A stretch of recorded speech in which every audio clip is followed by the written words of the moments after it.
The Universal One by Walter Russell, Book 2, Chapter 1, Dynamics of Mind, concerning light units of matter. It should now be perfectly clear that this universe of mind, of which light or matter is the substance and of which the electromagnetic energy of thinking is the force, is a dimensionless reality. It should also be perfectly clear that this creating physical universe of form is an illusion of the image-making faculty of mind, the one inspired, supreme purpose of which is to conceive an idea and give it the appearance of form. It should also be clearly understood that form and dimension are attributes of motion, and in no way are they attributes of matter, which is of the substance of mind, exactly as the form of bubbles in the ocean foam are attributes of motion and not of the ocean substance. It should be perfectly understood from now on that in making an analysis of the effects of motion which constitute this creating universe, we are dealing with an illusion, an idea only, which has its cause in thinking mind. The universe of illusion is a corpuscular universe. All dimension of matter and energy is corpuscular. All expression of force is corpuscular. Corpuscles are inconceivably small particles of matter or light or mind substance, which have been churned into motion by the electromagnetic forces of the thinking process of mind, exactly as bubbles are particles of water and air churned into motion by the force of a propeller. The complexity of motion of these corpuscles is the sole cause of the illusion of a universe of many things evolved from the imagination of thinking mind. As it should also be thoroughly understood that the words matter and light are used in the sense of characterizing the substance of mind, and that the word energy is used in the sense of characterizing the force or life principle which makes of mind a thinking substance, and that the words electricity and magnetism are used in the sense of characterizing the apparent division of the one force of energy into the appearance of two. The relator will henceforth use these words with the assurance that the line between reality and illusion has been sufficiently well drawn to justify the omission of qualifying words. Let it then be clearly understood that the universe of mind is that which man characterizes as the spiritual universe, and that the universe of dimension is man's physical universe. One is cause, the other is effect, one is real, the other is illusion. Man has to do with illusion during those periods in which he is forming the idea of himself as illusion. So therefore, it is necessary that he shall understand the dimensions of the universe of illusion in order that he may control them. Man long ago discarded the corpuscular theory of light in favor of a theory of electromagnetic effect of undulating waves, which are supposed to exist in the ether. He must now replace this second theory, for the ether of man's concept is non-existent. There are no undulating ether waves. Light is corpuscular. Modern science has proved mathematically that light could not be corpuscular because of certain phenomena known as interference and aberration. Modern science has reasoned that, because of the phenomenon of interference, light could not be corpuscular, for if light consisted of little particles, the phenomenon of interference would prevent light from traveling. It is presumed by man that light travels because the evidence of his senses so convinces him. Light does not travel, and the appearance of its doing so is another of the many illusions of dimension which deceive man. All light units of matter are given the appearance of form by the magnetic reaction of the attempt of electricity to seek higher pressures. This attempt is resisted by magnetism, and the resistance is registered in electricity as heat, the rebound into lower pressures, and the sudden cooling of the electric whirling particle by the expansion of the lower pressure causes it to solidify. It is turned into ice. It freezes. It becomes what is known as crystalline. All matter is crystalline. Crystallization is a dimension. It is the first appearance of form. Matter registers its energy through the temperature dimension of heat and cold in solids of light, which man calls crystals. Crystals are but apparent solids of light sustained in that illusion of appearance by motion. Crystallization is one of the most important dimensions of the illusion of form. Nothing concerning the basic principle or law governing crystallization is known by modern science. It is known by experiment and observation that all elements or compounds crystallize in any one of 6 different classes, but science knows no way of determining crystalline formation or cleavages, twinning, or other characteristics other than by observation or experiment. In a later volume, the fundamental laws underlying crystallization will be charted exactly. In this volume of First Principles, the basic chart will be reproduced in a brief chapter on crystallization. Solid matter is frozen light, crystallized by released pressure. The harder it freezes, the more solid it appears to be. The slower its motion, the harder it freezes. The faster its motion, the more quickly it melts. All forms of matter have their melting points in temperature, at which point matter begins to disappear as form of matter. The more solid matter is, the higher the temperature necessary to melt it. Man's solids are but light retarded in its 12th dimension, which is axial rotation and sustained in that state of decelerated motion by the energy of gravitation sturdily opposing disintegration. Man's dependable realities are form and dimension. Man's concept of reality is solidity. Solidity is an illusion of dimension. Solids are possible only above certain pressures and below their corresponding temperatures. The greater the pressure, the higher the freezing point. The lesser the pressure, the lower the freezing point. Man's dependable realities are but the ices of substances, and so are all things which man knows and sees and feels and stands upon and builds upon, and upon which he relies as true and staunch and real and everlasting. All are but as ice, and at their respective melting points as reliable as ice.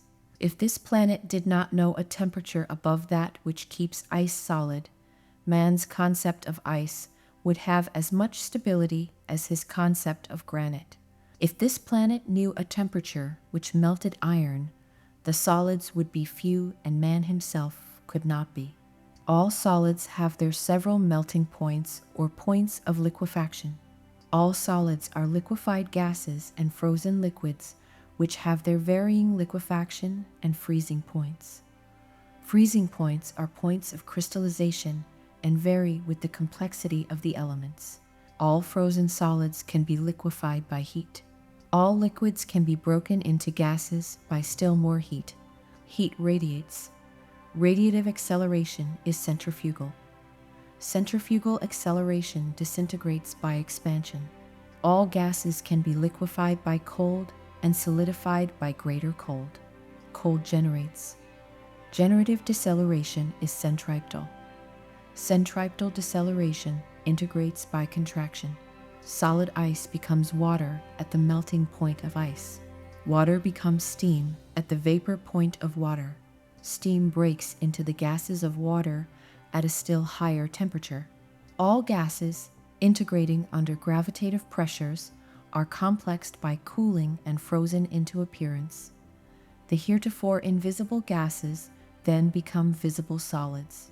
All solids are simplified by heat, which expands them into disappearance. The heretofore visible solids then become invisible gases. Man's concept of solids is born out of his experiences at the degree of temperature to which he is daily accustomed.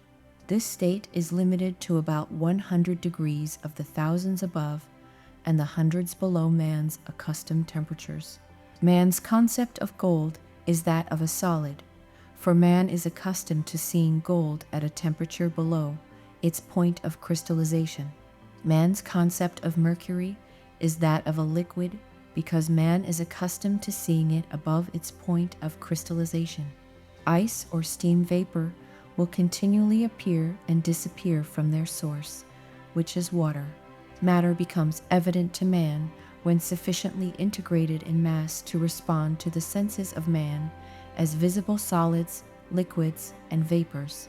Solid matter, like time, is only an appearance.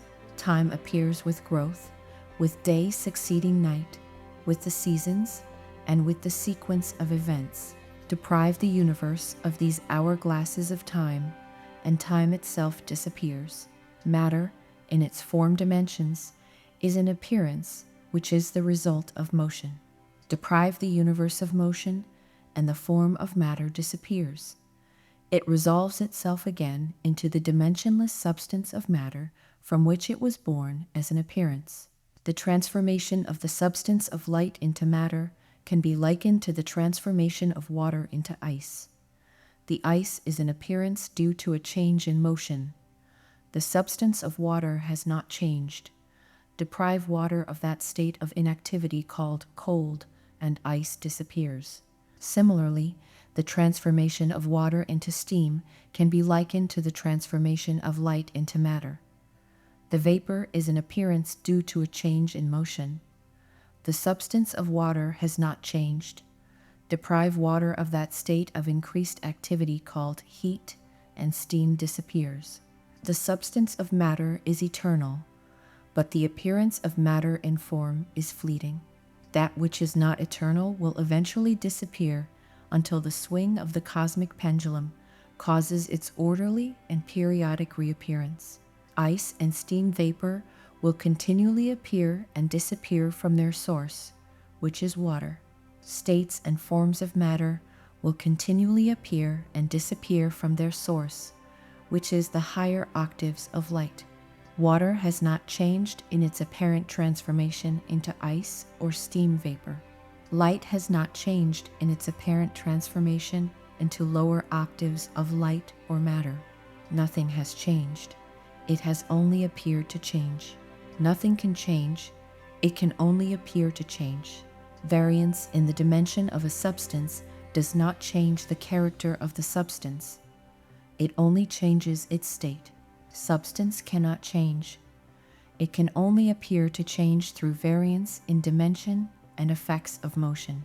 Just as the spokes of a wheel appear to change into a solid disk when set rapidly in motion, so does mind substance appear to change into a complexity of forms and degrees of apparent solidity in accord with the variable speed of motion of electrically accumulated potential. Similarly, as the dimensions and numbers of the spokes of a wheel give the appearance of greater or lesser solidity according to the speed of their motion, so do the elements appear more or less solid in accord with the closeness or openness of their orbits and their integration. All of man's elements are the same in substance. Their apparent differences are due to differences in dimension only. Man's concept of substance is the result of his concept of a physical universe of many substances. Man's concept of a spiritual universe is that of a substanceless universe. Man differentiates between the spiritual and physical universes simply because one responds to his senses and the other does not. When the range of man's senses includes the entire range of light, he will then know that there is no difference between the spiritual and physical universes except variance in motion, which variance does not constitute a difference in substance. From the high octaves of what he terms spirit to the low octaves of matter, and back again to spirit, is but a transition from non-appearance to appearance and back to non-appearance. Transition is not change. It is but a journey. From the invisibility of substance to visibility and back again to invisibility is not change. It is but an illusion. Creation is but a journey of the thinking mind of the universal, one into the illusions of his divine idea. Creation is but a manifestation of God's sublime idea of a universe of space, time, and motion. Creation is but a materialization of images thought out during the thinking process of mind in action. Idea is the sole product of thinking. Thinking is the sole purpose of mind. Man cannot conceive an unthinking or inactive mind.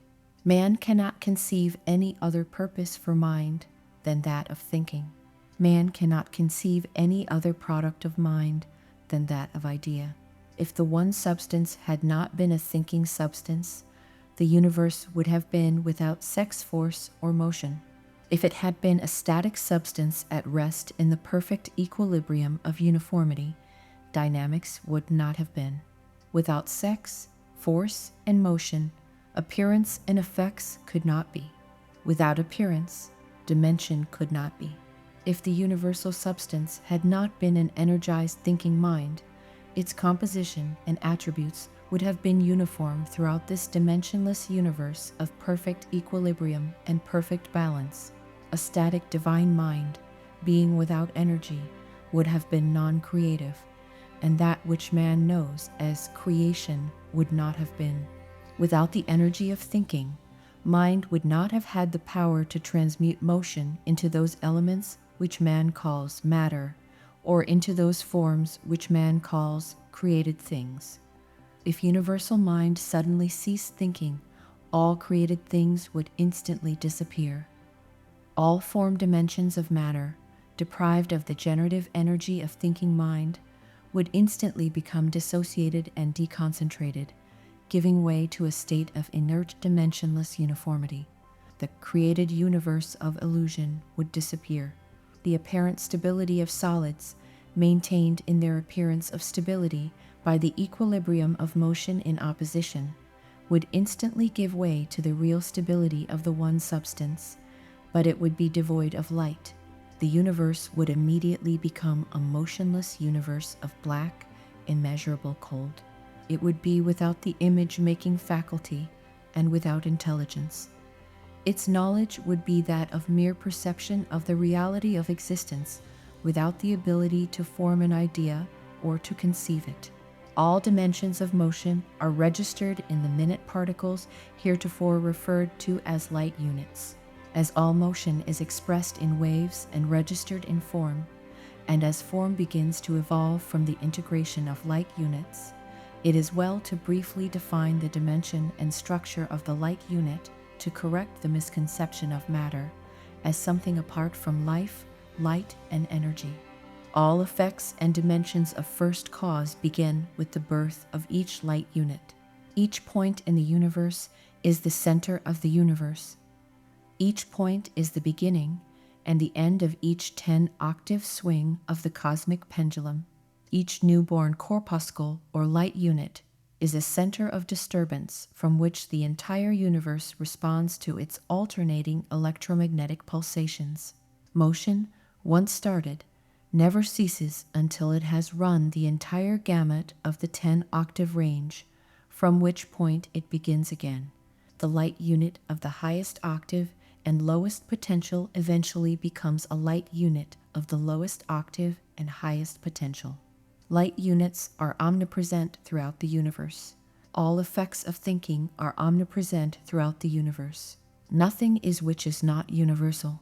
Light units are the beginning and the end of that super majestic illusion which man calls creation.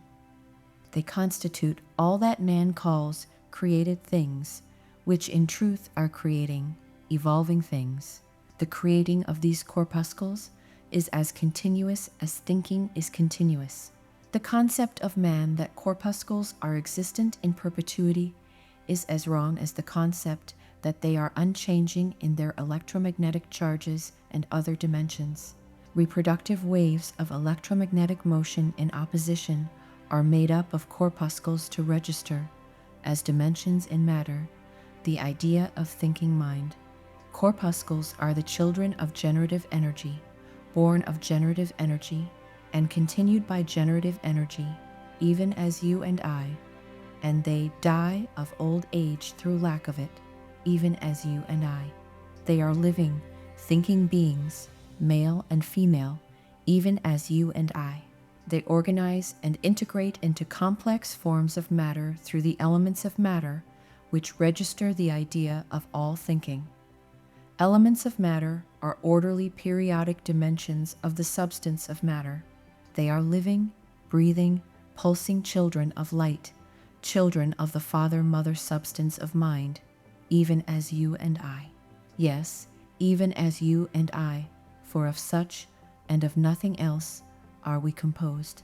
Light units are born into this universe of illusion as an appearance, registering an idea of thinking mind, even as you and I.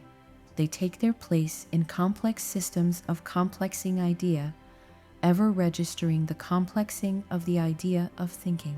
Man is but a complex organization of light units, functioning under the government of that idea of thinking mind, called man. Light units exhibit all the characteristics with which man is thoroughly familiar in living organisms. They inhale and exhale, inflating and deflating in the process, just as man does. They generate energy through absorption and lose it through fatigue, just as all life does. All light units and systems of light units are both generative and radiative, as all more complex living organizations are both male and female. Just as the male of all creating things is both male and female, but preponderantly male, so all light units and systems of light units are both generative and radiative, but preponderantly one or the other. They integrate into form, and they disintegrate into the disappearance of form, just as all growing things evolve and devolve. They have their periodicities of sleep and wakefulness, which is their periodic day, just as all life and all mass have their similar periodicities. Also, these characteristics are repeated in all multiplicities of light units combined in greater mass. Repetitiveness is an absolute characteristic of all effects of motion. All mass inhales and exhales, exactly repeating the simple, familiar phases common to all life, for all matter is living matter. The sun inhales and exhales. The 5.5-year contraction of the sun to its maximum sunspot period is its inbreathing, and its alternate dilation to its minimum sunspot period is its outbreathing. There is no difference in principle between the breathing of a light unit and that of a giant sun. The only difference in effect is one of dimension. The pulsation of a light unit may be 30 trillion per second, whereas the giant sun may complete one inhalation in 5 years. Inhalation is for the purpose of continuing the apparent existence of form in matter. Inhalation is regeneration. It is integration. It vitalizes, nourishes, and refreshes. It continues that which is known as life. Exhalation is for the purpose of discontinuing the apparent existence of form in matter. Exhalation is dissolution. It is disintegration. It devitalizes, exhausts, and fatigues. It discontinues that which is known as life and leads ever toward that which is known as death. Light units have the appearance of individuality, even as you and I. There is no individuality in this universe of mind. There is but an appearance of individuality. This is a universe of the one thing. That one thing is mind. The substance of thinking mind and action is light. There is but one substance. The one substance cannot be divided into many substances or many parts. Individuality is but an appearance, an effect of potential in the periodicity of thinking. These little rotating particles of light associate themselves into inter-revolving or gyrating systems, which continue the motion given to them by the energy of thinking. These systems are the records of all idea expressed in thinking. They are the living storehouses of the energy of thinking. The energy expended by mind in the process of thinking idea is not lost or dissipated by thinking. If thinking did not register itself in light and light did not integrate into the forms of idea, the created universe would not be. All thought is registered in these systems of light particles as a means of continuing its evolving appearance of existence as idea, just as man's voice is registered in light particles which reproduce throughout the universe with the speed of light as a means of informing the rest of the universe of man's thinking. The idea of mind registered in light is living, and through reproduction, it continues the idea of itself in its orderly complexing throughout the entirety of the universal circuit of thinking. These little particles, born of universal thinking in its highest octave, are the first manifestations of what man calls life. They are the first manifestations of the appearance of individual existence. They are the beginning of the appearance of separate existence. They are the beginning of the appearance of opposites. They are the beginning of positive and negative electrical units magnetically united. They are the beginning of male and female individuals. They are the beginning of apparently separate thinking, separate functioning, separate acting, separate living male and female beings. These children of thinking mind differ in no way from man, or mountain, or oak, or rose, except in their simplicity. They are light, and so is man and the mountain. They think and live and require new energy to generate energy in order to continue their appearance as the beginning of divine idea. They continue themselves as idea by transforming other energy into the idea of themselves. They continue others as idea by radiating energy for absorption by others, or by being consumed to supply energy for others of which they become a part. Just as the sun continues the idea of itself by transforming other energy into the idea of itself, and just as the sun radiates its energy to continue the idea of this planet by radiation of its energy for absorption by this planet, so does one light unit give to another and take away energy from another. All idea is energy. Therefore, the energy of one idea can be transformed into the energy of another to continue the idea of that other. All energy is light, and all idea is light. One light unit does not destroy another by absorbing it. The one but assimilates the idea of the other. An external unit, such as Neptune in our solar system, would not be destroyed by being drawn into the sphere of a new integrating system. The new generative system would reverse Neptune's electromagnetic charge and make it increasingly generative until someday its journey in a centripetal spiral orbit would end in the hot fires of the central nuclear sun, where it would become one with it in energy. Again, in accord with periodic law, the idea of Neptune would be reborn in energy, and once again, it would either travel the path of the opening spiral toward nebulosity or the closing spiral path of another new system. Or, if it were not so drawn into another system, it would in time disintegrate its mass through expansion and cessation of motion into a negative nebula and reform through inertia into a positive nebula. All idea is born of the energy of thinking, and all idea continues itself as idea by the energy of its thinking. Light units grow just as all things grow, and by the same process, the absorption of the energy of other light units.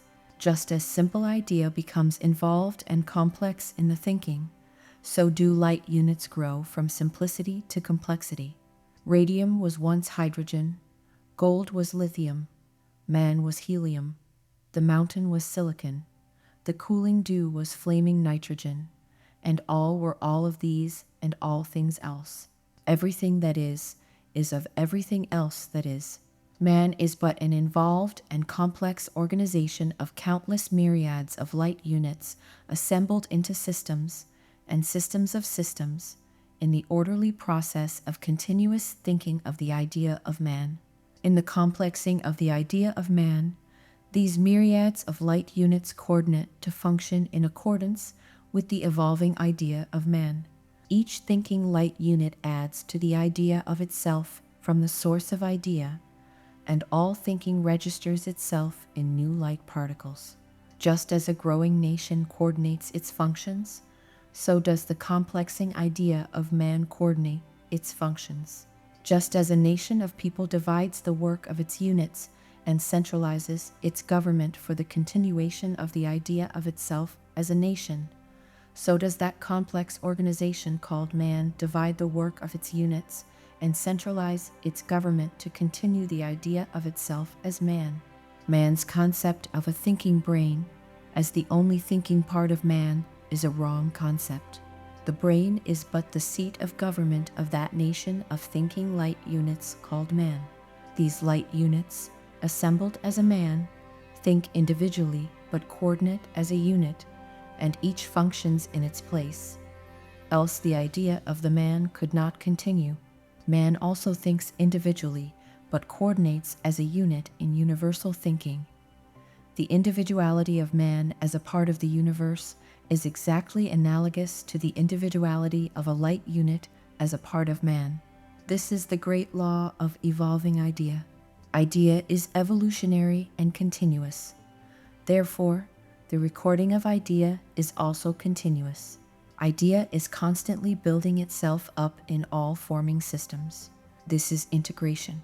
This is what man calls growth. It is life. Idea is constantly tearing itself apart. This is disintegration. This is what man calls fading. It is death. Integration and disintegration are simultaneous in all systems. Integration is growth.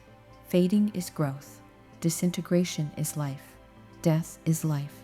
Of this more will be written in its proper place, for it will be more easily understood when the cause of electricity, magnetism, and gravitation has been made clear, and also when the laws of magnetic and electric lines of force, which, by their opposition, cause the appearance of that which man calls the created physical universe of integrating and disintegrating matter, have been clearly written down. No state of motion ever began or ever ended. Chapter 2. Electricity and magnetism. Electricity is the active, attractive force within mind which appears to concentrate, contract, and compress the non-compressible substance of mind into the forms created by the process of thinking, and to evolve those forms by raising the potential or power dimension of energy by accumulation. Magnetism is the reactive, repellent force within the substance of mind which appears to expand the forms created by mind in the process of thinking, and to accomplish their dissolution through lowering the potential of energy by releasing the accumulation.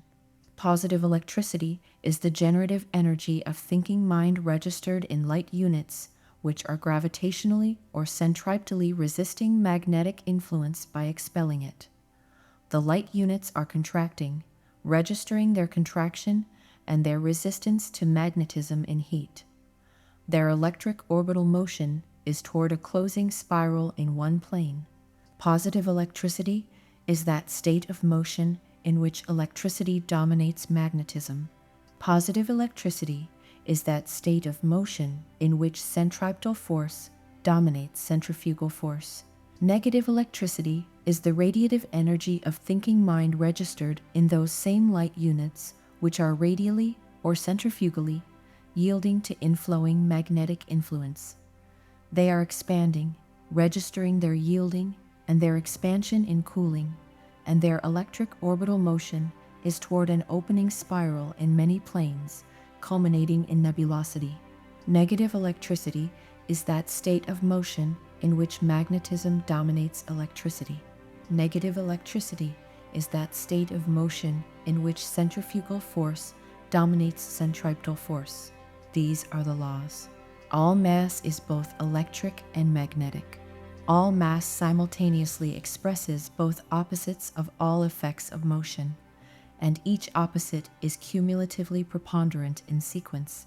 All electromagnetic mass forms into systems of units, which revolve in spiral orbits, both centripetally toward and centrifugally away from nucleal centers. All preponderantly charging systems are positive systems. All preponderantly discharging systems are negative systems. All preponderantly contracting systems are positive systems. All preponderantly expanding systems are negative systems. All systems whose spirals are preponderantly closing spirals are positive systems. All systems whose spirals are preponderantly opening spirals are negative systems. All systems of preponderantly lessening volume are positive systems. All systems of preponderantly increasing volume are negative systems. All systems of preponderantly increasing potential are positive systems. All systems of preponderantly lowering potential are negative systems. All preponderantly integrating systems are positive systems. All preponderantly disintegrating systems are negative systems. All preponderantly generating systems are positive systems. All preponderantly radiating systems are negative systems. All preponderantly heating systems are positive systems. All preponderantly cooling systems are negative systems. In other words, electricity is the inhalation or inbreathing generative action, while magnetism is the exhalation or outbreathing radiative reaction. Electricity is the plus half of the one universal force, which has apparently divided itself into two forces, and magnetism is the minus half. Electricity and magnetism exist as separate appearances only when opposed. In non-opposition, they disappear. They become one. Electricity desires to gather its half together as one force and substance, while magnetism, on the contrary, desires separation into two forces and exerts itself to the utmost to bring about this separation. Electricity accumulates power, while magnetism dissipates it. Positive electricity is the plus half of electromagnetically charging light units, which are seeking higher pressure zones. Negative electricity is the minus half of electromagnetically discharging light units, which are seeking lower pressure zones. Pressure zones are those states of increasing density of integration, which are caused by the power of positive electricity to attract and to accumulate energy. Electricity is the power force of the universe. Electricity accumulates power into high potential from the universal constant at the sacrifice of one of its time dimensions. Electricity is the force of resistance to the established speed of the universal constant of energy. Magnetism is the speed force, the time force of the universe. Magnetism dissipates the high potential power dimension and transforms it into a time dimension of low potential. Magnetism is the force which works toward a return to the established motion of the universal constant of energy. Electricity and magnetism move in opposite directions, their departure from each other being 180 degrees. Modern science believes the departure of magnetic and electric lines of force to be 90 degrees. This is a wrong interpretation of that illusion of motion. Electricity is the force of gravitation and moves spirally toward the nucleal center of its mass. It moves as though it were starting at the base of a cone and traveling around its surface in an ever-contracting spiral orbit to its apex. Magnetism is the force of radiation and moves spirally toward the extremity of its mass. It moves as though it were starting at the apex of a cone and traveling around its surface in an ever-expanding orbit to its base. Electricity is therefore centripetal, and its acceleration of orbital speed is in proportion to its distance from its generative center. Magnetism is therefore centrifugal, and its deceleration of orbital speed is in proportion to its distance from its generative center. Each force balances itself as well as its opposite force. Electricity is the generative force. To generate means to decelerate an established motion in order that it may be accumulated. Magnetism is the radiative force. To radiate means to accelerate an accumulated force in order that the accumulation may be dissipated into its established motion. Electricity and magnetism are not two separate forces, nor are they two separate substances. They are merely two different dimensions of motion. They belong solely to motion and not to substance. Neither are positive electricity and negative electricity two kinds of electricity. A cold piece of solid iron is the result of electric deceleration of the universal constant and is power accumulated by the formation of closely packed atomic systems and restricted orbits. This cold piece of solid iron will disappear into gases if its atomic systems are accelerated sufficiently to dissipate them by radiation. Positive and negative electricity are but two differing potentials of the same force, which must move in opposite directions for reasons which shall be made clear later in this chapter. Positive electricity can become negative, and negative can become positive by a reversal of their potentials. They are but relative in accord with their respective pressures. The sound of the human voice, for example, is an electropositive action. Its radiation into space or along a wire is its electronegative reaction. The reproduction of the voice by radio, or at the other end of the wire, is an electropositive reproduction of the negative reaction, which is rapidly expanding into the disappearance of lower potentials. The sudden impact of the radiating sound against the higher pressures of higher potentials reverses the process of radiation. Negative, expanding, centrifugal force becomes positive, contracting centripetal force, and we hear the sound again. Electricity is the basis of the atom. Within every atom of the one substance is all the power of the universe. It is dynamic. The dynamic power of mind is due to the activity of thinking. The dynamic action of universal thinking is the cause of all creation and decreation. Universal thinking is the beginning of all energy. Universal thinking is the foundation of all natural law. All of nature's laws are absolute and periodic effects of their cause, which is the energy of thinking. The created universe is but an effect due to the positive, concentrating, generating, integrating energy of the dynamic action impulse of thinking, which in turn gives way to the negative, expanding, radiating, and disintegrating energy of the dynamic reaction impulse of thinking. The mystery of growth is within the comprehension of the man who knows the orderliness of the opposition between the positive action and negative reaction of the two, apparently opposite forces of generation and radiation set up in the process of thinking. All creating things are growing things, whether they be giant suns, violets, man, elements, compounds of elements, or the atoms of elements. All growth is simultaneously integrating and disintegrating. In the beginning of all growth, integration is preponderant. Then, in its turn, disintegration dominates. Disintegration begins with integration and continues until it, in turn, becomes the conquering force. Death is born in the cradle with life.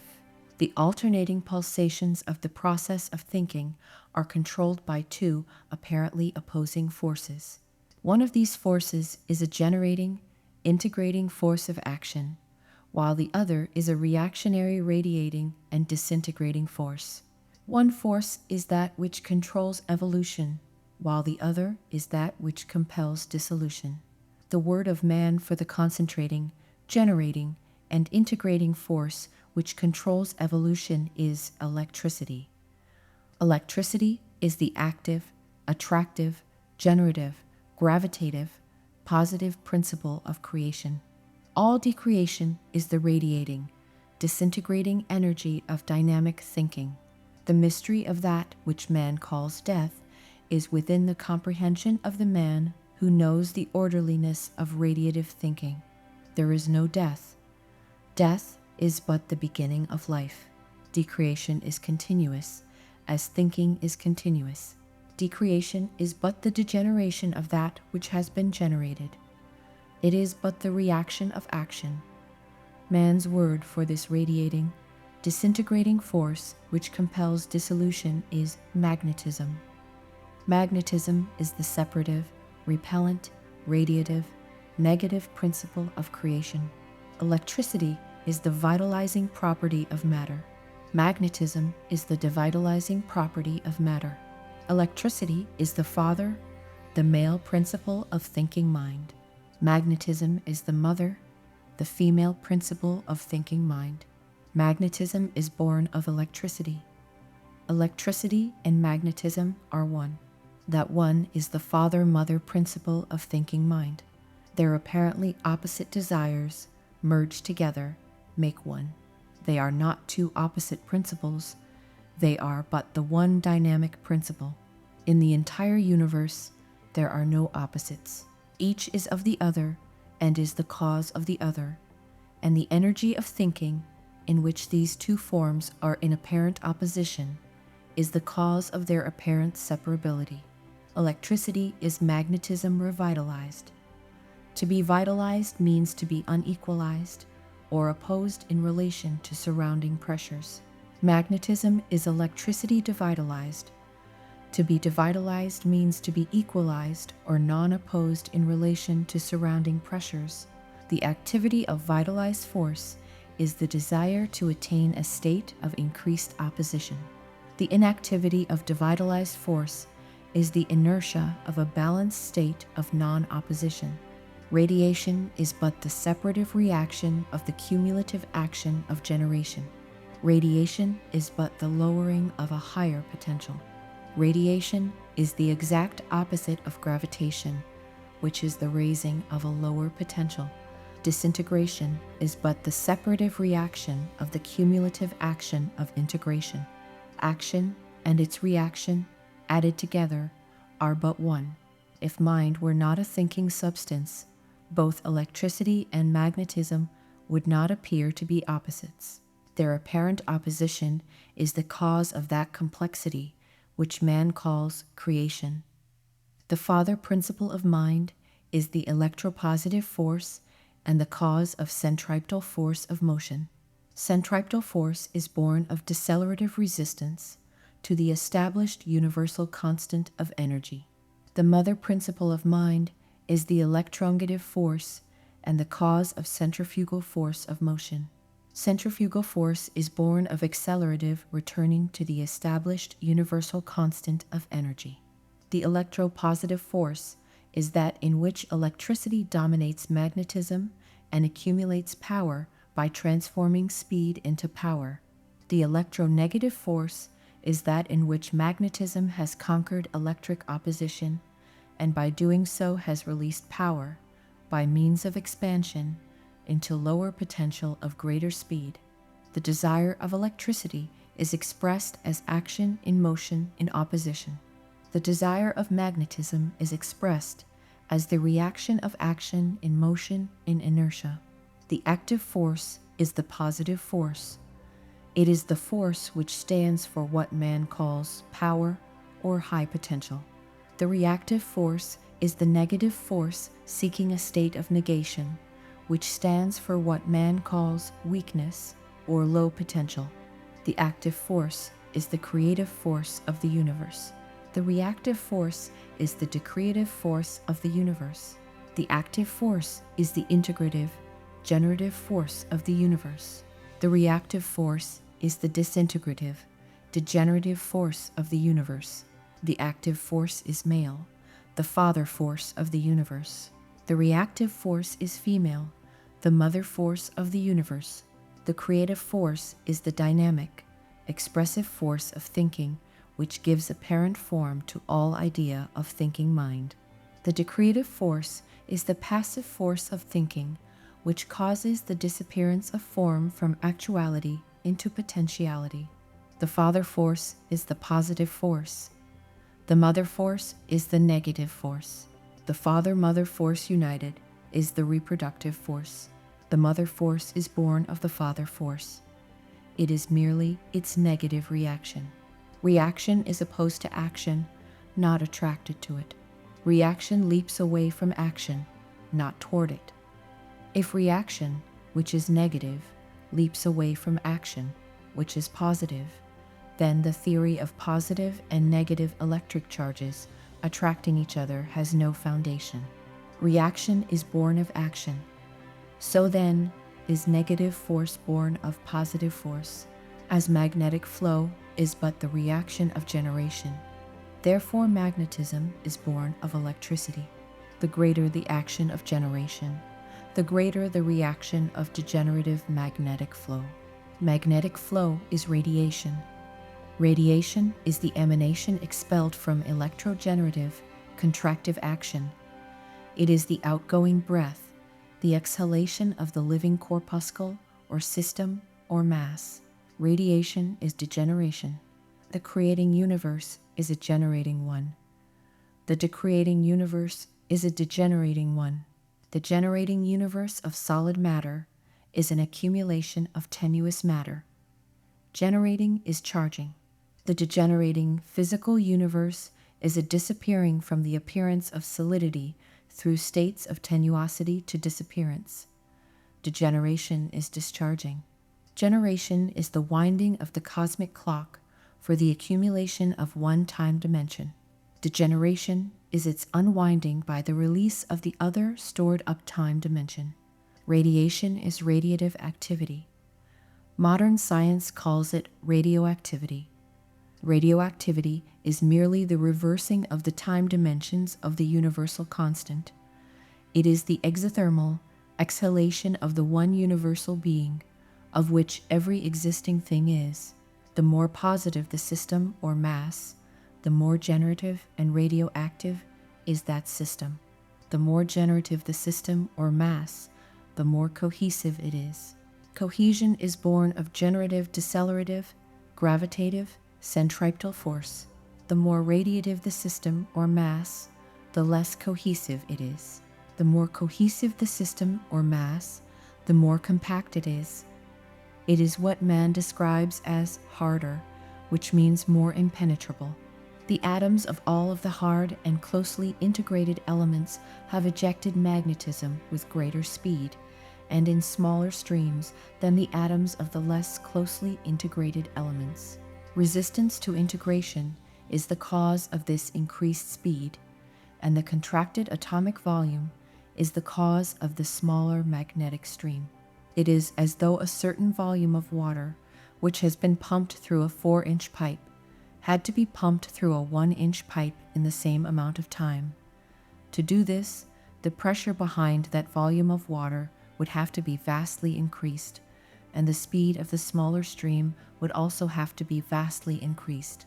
Resistance to integration has generated much heat, which in its turn has been radiated, thus reversing the magnetic pressure from the magnetic field within the system to the magnetic orbit outside of the system.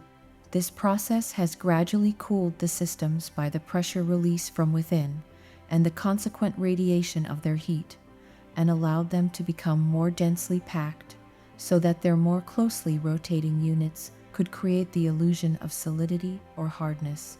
Hardness is due to deceleration of rotation and acceleration of revolution, which allows a closer integration of light units in their systems. It might be said, concerning the illusion of solidity, that if a cobweb could be woven with sufficient density and revolved with sufficient rapidity, it would appear to be a solid disk of silver. Generative activity is the opposite of radioactivity.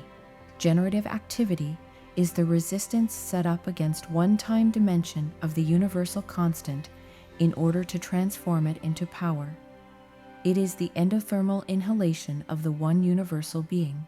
The positive force of motion in opposition is that which produces all idea of thinking mind and gives it the appearance of form. The negative force of motion in opposition is that which tears apart the appearance of form and carries the soul of it, or the memory of it, back into motion in inertia. The union of these positive and negative forces of motion in opposition reverses radiative dominance to generative dominance, and thus causes a reproduction of the idea and the form of the idea through reintegration. The positive electric force is the creating force. The negative electric force is the decreating force. The union of positive and negative is the reproducing force. Reproduction means the reintegration of form back into that octave in which it has once appeared, but from which it has disappeared by disintegration into motion in inertia. In motion in inertia, the soul of all idea awaits regeneration. The soul of all idea is registered in the seed of idea. In the seed of man is the whole of man, and so also the seed of all idea. All idea and all form of idea is electrically conceived and electrically evolved to its highest limitations of potential. It then becomes magnetically dissipated and devolved to its lowest potential. The desire of electricity is divisibility of the indivisible mind substance into parts. Electricity craves separation from magnetism. Electricity desires itself alone and shares company with magnetism only because it is fatigued by resisting it. Electricity would tear the mind substance apart in its desire to materialize divine idea into form. It would make of this universe one solid non-elastic mass if its desire could be gratified. Now it must be remembered that the substance of mind is a perfect, homogeneous, indivisible one. Electricity cannot separate from magnetism, and its attempts to do so give only the appearance of separation into parts. Magnetism does not desire companionship or union with electricity, nor does it desire its own continuation as a separate force. It desires to extinguish electricity as a separate force by separating its particles. Its own extinction would be the consequence of the gratification of this desire.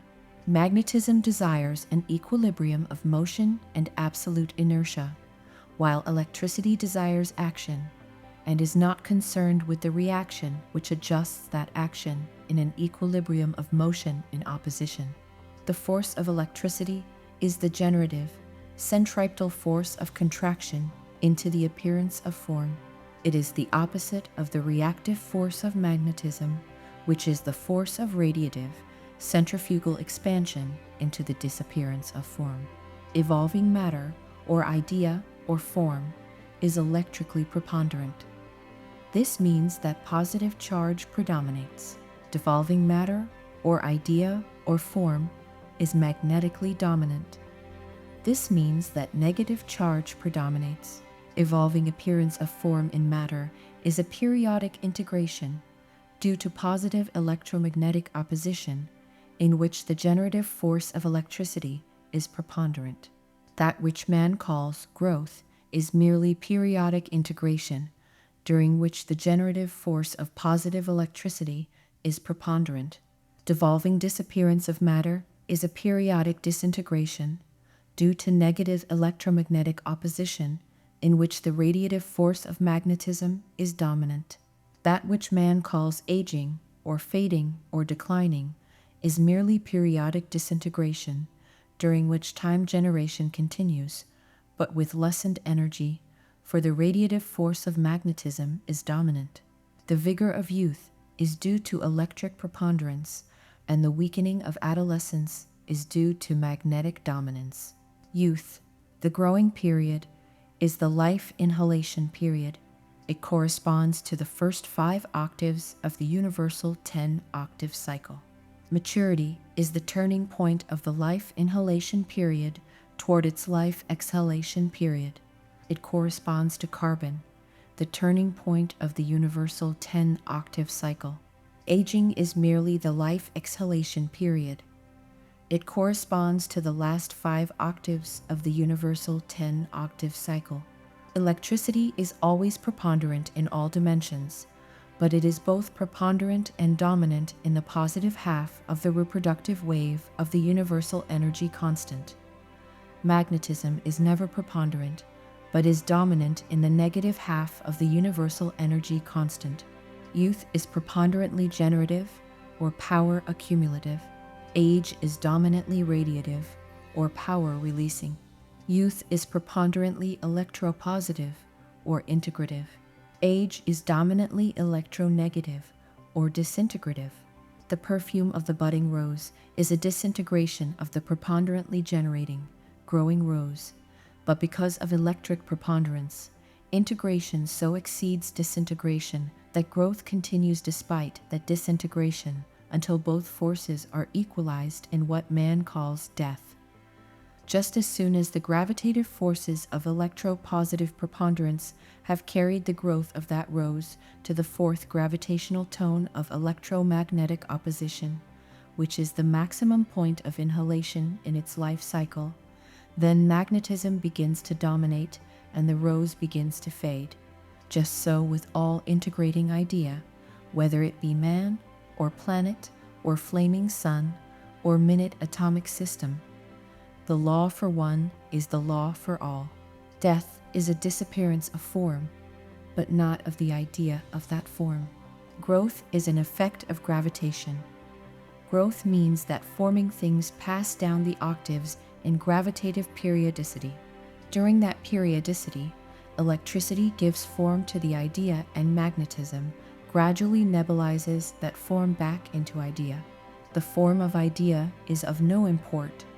It is but a manifestation of the idea itself. Form is fleeting. Its appearance and disappearance are periodically repetitive throughout eternity. Idea is the eternal record of form, the soul of form. Out of motion in inertia comes a newborn idea, which runs the course from electropositive motion in opposition into electronegative motion in opposition, and back again into motion in inertia. There it is stored as the chemical registration of the idea, which man calls memory, until man needs to recall it again. This he can do at any time by regenerating it.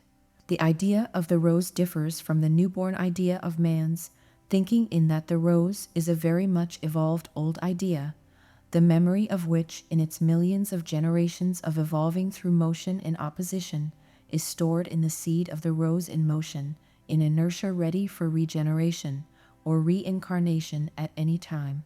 All evolution of idea of mind into form is electric, and is limited to electropositive motion in opposition. Evolution of idea ceases in the master tones of motion in inertia with the disappearance of evolving form, and begins again its evolution of idea from these same master tones with the reappearance of evolving form in motion in opposition. The master tones are a record of all motion and a storehouse of the memory of it. From the master tones, the evolution of form of idea starts, and in them, at the next octave's end, the record of the evolution of that idea is again registered in the memory of form. Evolution is but the inevitable effect of periodicity, which is characteristic of all phenomena of this creating universe. All growth and declination, also all evolution of 1,000,000 generations of growth and declination of form, are but stages in the periodicities resulting from the electromagnetic, oscillating process of thinking. The universal mind substance of matter, or light, could not be anything but a thinking substance because of its possession of electricity and magnetism as attributes of energy. Electricity and magnetism are those apparently opposite principles or qualities of mind, which cause it to be a thinking substance. The apparent points or centers of disturbance throughout the entirety of the substance of divine mind, due to the process of thinking, are electromagnetically registered in light, which is energy, which is matter, all one and the same. Evolving and devolving forms of matter are but changes of various dimensions. The law of the growing rose is the same for man, or giant sun, or stellar galaxy. Electricity attracts, magnetism repels. Electricity and magnetism move in opposite directions, their departure from each other being at 180 degrees. Electric lines of force approach each other at 180 degrees. Magnetic lines of force depart from the line of direction of electric force, and also of magnetic force at 180 degrees. Electric energy reproduces itself by induction and dissipates itself by conduction at an angle of 90 degrees to the lines of direction of induction and conduction. Stay tuned for more of the Universal One. With love, peace, and blessings.